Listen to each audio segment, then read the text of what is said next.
The Western Federation was built a rifle so advanced it could fire 2 rounds before the shooter even felt recoil.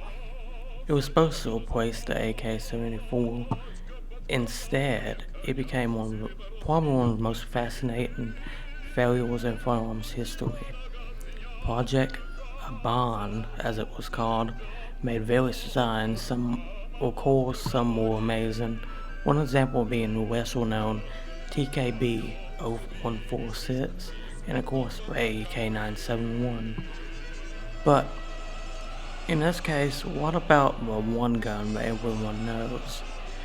It is the legendary AN-94. Its full name I can barely pronounce my speech impediment and limited knowledge or lesson. Everyone knows it, from Call of Duty Black Ops 2 to Call of Duty Modern Warfare Remastered. And no, we're not counting the SVA 545 from Call of Duty Modern Warfare 3 as A94. It's not it, but it is somewhat related. I was playing for later. The A94 had a very unique system that allowed it to have an extremely high rate of fire. About 180 rounds per minute. Well, not 180, sorry, 100,800. And it also had a unique hyperburst feature that allowed you to shoot 2 rounds in about quick succession. 2 rounds with a recoil of 1, so it felt like you were shooting exactly 1 round. And the A-94's research was made from a Soviet research team's findings.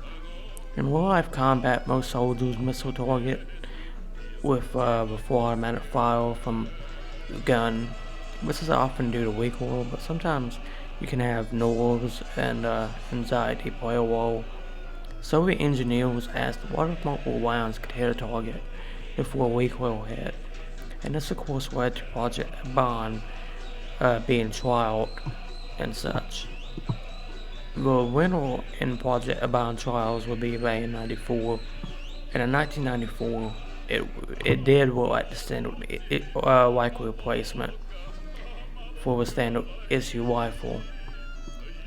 I mean, I have a firearms encyclopedia from the 1990s, and under the Western category, the AN-94 is shown as the standard rifle for that decade, and that's how hyped it was in the 1990s. People were just as crazy about it as they are now. However, some issues that started to crop up with the AN-94.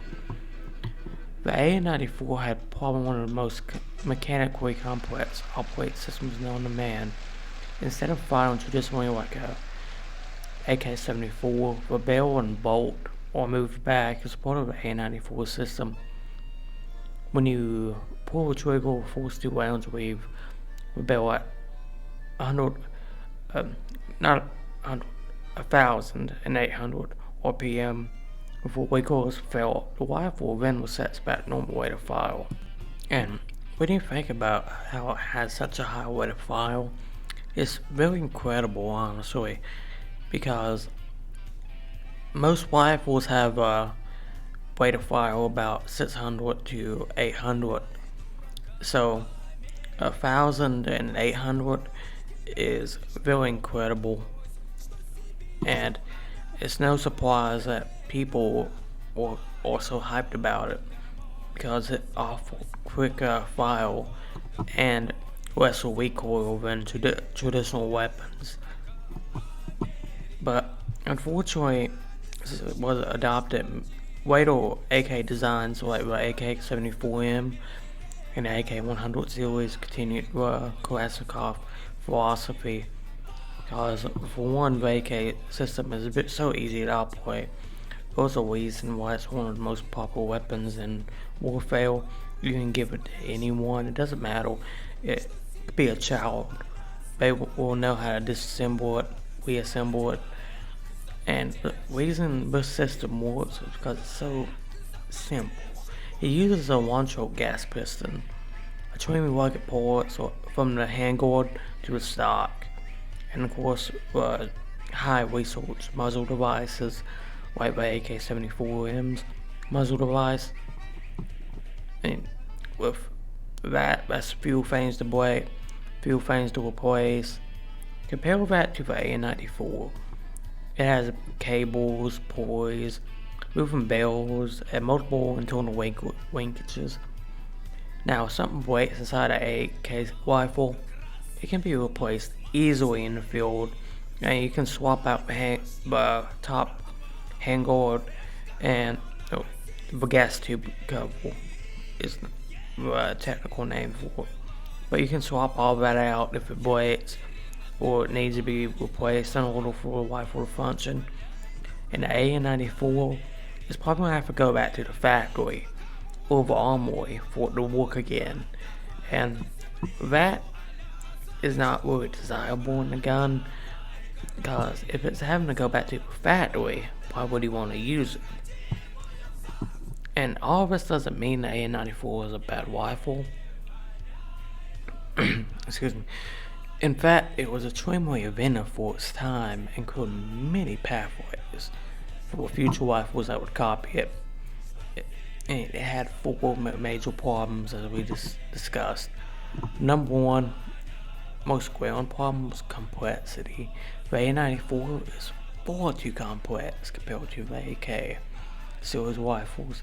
And 2, I don't have an exact cost, and I had to use ChatGPT to see what the cost would be based on public information that has been disclosed out of Russia and other countries that produce it or use it. So the AN-94 costed about $900 to about $4,800 to produce from the factory, while a traditional AK-74 costed about $300 to $800 to produce. The $800 will probably be for specialized models of the AK-74, while the baseline $300 will probably be for a standard AK-74. And the maintenance port before the issue, no one could repair the damn thing without sending it back to the factory or normally. And the fourth port was marginal improvement.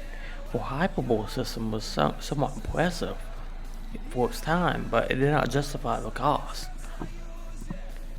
And when a rifle is adopted by a country, it often develops like a ghost, kinda. And in America, that looks like the Stonewall series rifles, the AR-18, and stuff like that.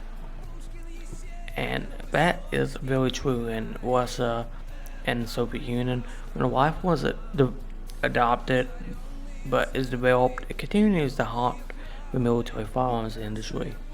So much so that Kalashnikov and other companies started to produce guns like AK-107, which also included the AK-108, 109 for the export models. The AK-971 would also come back from the grave too, which is crazy, but I guess they wanted it back. They would redesign the AK-971 into what would be called the 6P67 cord.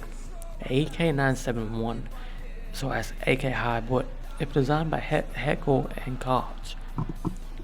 The 6P67 cord would see a much better rifle success than with the AN-94, and it has been sold since about 2018, and it's still actually being produced in service with elite spec size units alongside rifles like the AK-9 and AS-Val.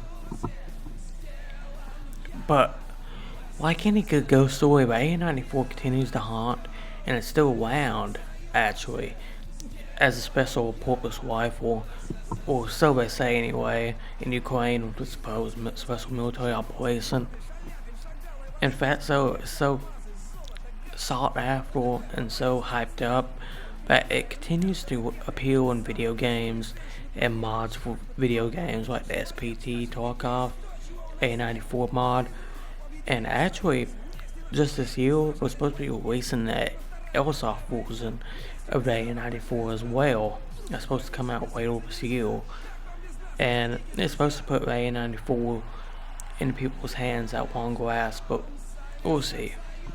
Thanks for watching this video on why this AN-94 was not a good choice for Western Federation's military, and talking a bit about it. If you'd like to see deep dives into other weapon systems with AS-VAL or so on, feel free to suggest that in the comments, and just stick around and stay watching. Thank you. Have a great day.